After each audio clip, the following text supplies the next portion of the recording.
Assalamualaikum warahmatullahi wabarakatuh. Kami dari kelompok 3 izin mempresentasikan untuk judul Algoritma dan Arsitektur HEP dari mata kuliah Jaringan Syaraf Tiruan. Kelompok 3 beranggotakan Fahmi Ardiansyah, Muhammad Rizal Ma'arif, Renaldi Fitra Budiman. Algoritma dan Arsitektur HEP. Jaringan HEP. Pada tahun 1949, DO HEP memperkenalkan cara menghitung bobot dan bias secara iteratif. Model HEP adalah model tertua yang menggunakan aturan supervisi. Dasar algoritma HEP adalah kenyataan bahwa apabila dua neuron yang dihubungkan dengan sinapsis secara serentak menjadi aktif, sama-sama bernilai positif atau negatif, maka kekuatan sinapsisnya meningkat. Sebaliknya, apabila kedua neuron aktif secara tidak sinkron, salah satu bernilai positif dan yang lain bernilai negatif, maka kekuatan sinapsisnya akan melemah. Karena itulah, dalam setiap iterasi bobot, sinapsis dan bias diubah berdasarkan perkalian neuron-neuron di kedua sisinya. Untuk jaringan layar tunggal dengan satu unit keluaran, di mana semua unit masukan XI terhubung langsung dengan unit keluaran Y, maka perubahan nilai bobot dilakukan berdasarkan persamaan W baru sama dengan W lama ditambah XIY. Pelatihan HEP. Algoritma pelatihan HEP dengan vektor input S dan unit target T sebagai berikut. 1. Inisialisasi semua bobot sama dengan W sama dengan 0, I sama dengan 1, dan N. Yang kedua, untuk semua vektor input S dan unit target T, lakukan A. Set aktivasi unit masukan XI sama dengan SI, I sama dengan 1, dan N. Yang B, set aktivasi unit keluaran Y sama dengan T. Perbaikan bobot menurut persamaan W baru sama dengan W lama ditambah segitiga W, I sama dengan 1, N, dengan segitiga W sama dengan XIY. D. Perbaiki bias menurut persamaan B sama dengan B baru sama dengan B lama ditambah Y. Masalah yang sering timbul dalam jaringan HEP adalah dalam menentukan representasi data masukan atau keluaran untuk fungsi aktivasi yang berubah threshold. Representasi yang sering dipakai adalah bipolar. Nilai -1 atau 1, kadangkala jaringan dapat menentukan pola secara benar jika dipakai representasi bipolar saja, dan akan salah jika dipakai representasi biner, nilai O, nilai 0 atau 1.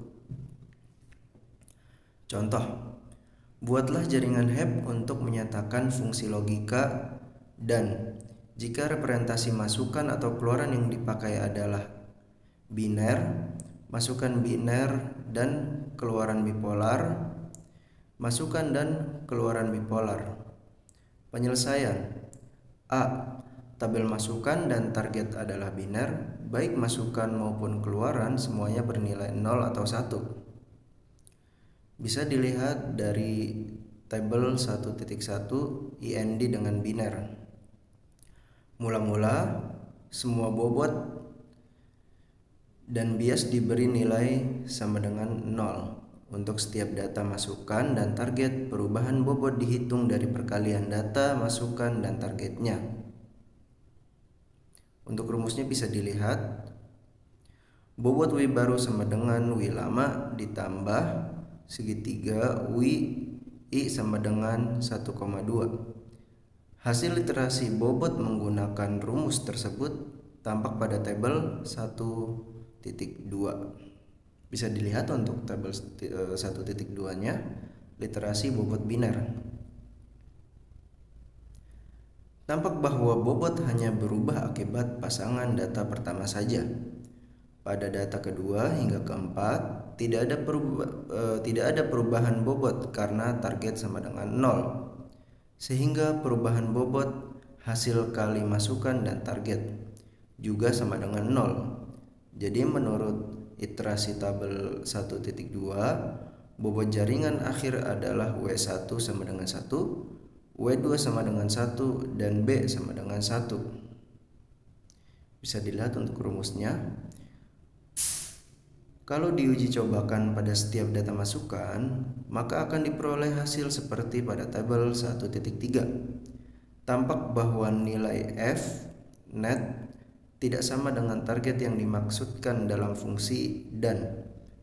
Berarti jaringan tidak dapat mengerti pola yang dimaksudkan. Untuk tabel 1.3 bisa dilihat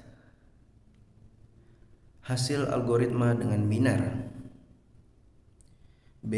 Jika berupa data bipolar, maka tabel masukan dan target tampak pada tabel 1.4. Bisa dilihat untuk tabel 1.4-nya.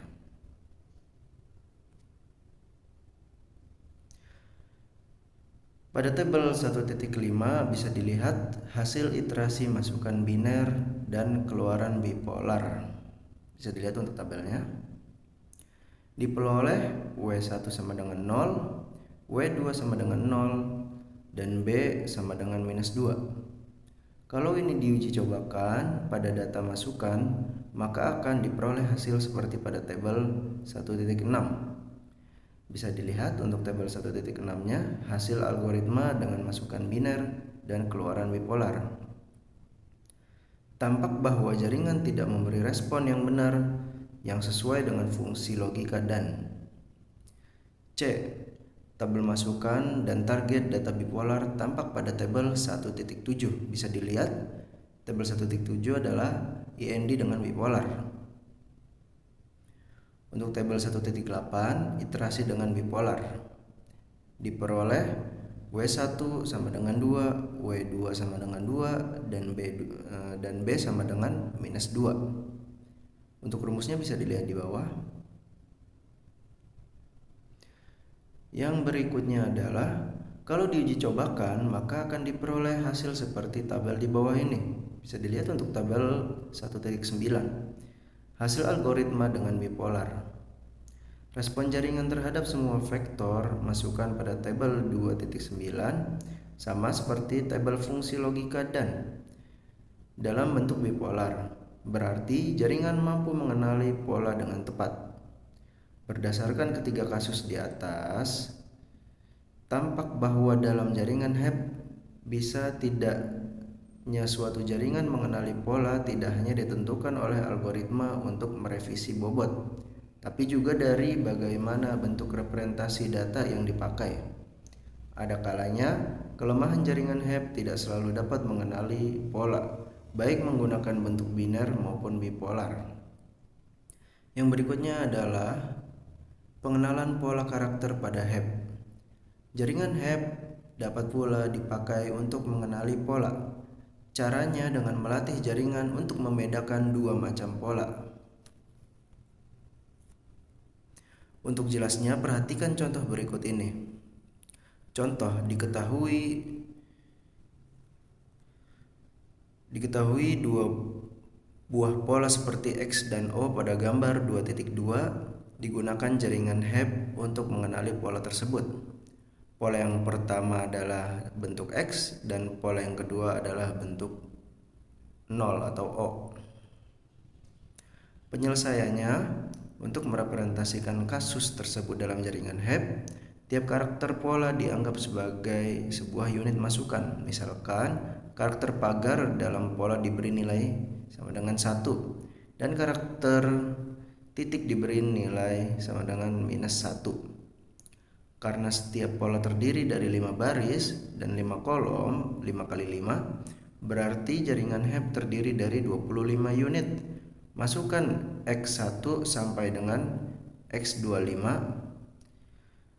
X1 sampai X5 karakter baris -1, X6 sampai X10 karakter baris 2 dan seterusnya, dan sebuah bias yang bernilai 1. Sebagai target, diambil sebuah unit yang akan bernilai 1. Jika masukan berupa pola 1 dan bernilai minus 1.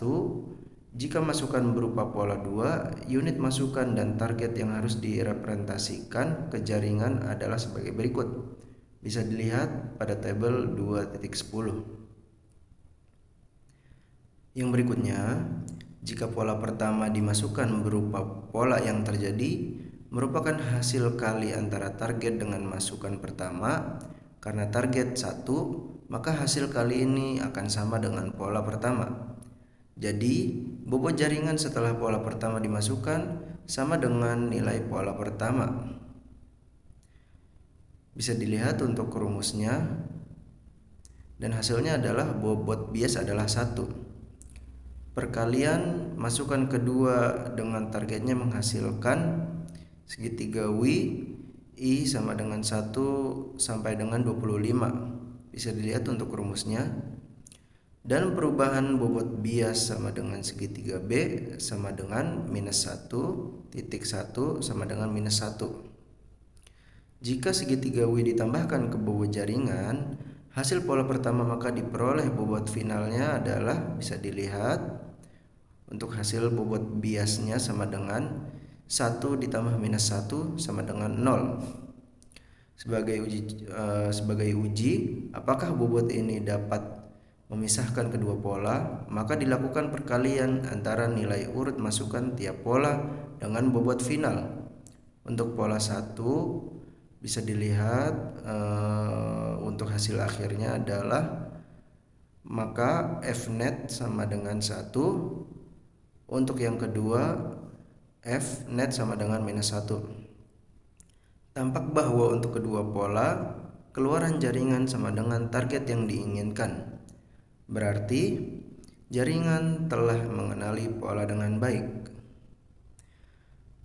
Terima kasih atas perhatiannya. Kami ucapkan mohon maaf apabila ada kekurangan. Assalamualaikum warahmatullahi wabarakatuh.